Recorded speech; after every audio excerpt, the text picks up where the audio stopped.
அடுத்த நொடி நிச்சயமில்லாத வாழ்க்கை. நேற்று குஜராத்தில் ஒரு மிகப்பெரிய ரொம்ப சோகமான ஒரு இன்சிடெண்ட், ஒரு ஆக்சிடெண்ட் ஒன்று நடந்தது. ஒரு ஃப்ளைட் கிராஷ். சில வீடியோஸ், சில ஃபுட்டேஜஸ், சில அந்த ஃபோட்டோஸ்லாம் பார்க்கும்போது உண்மையிலேயே மனசே பதறுது.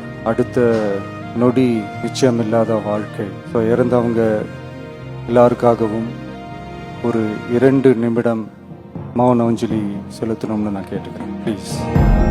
உயிர் நடுங்க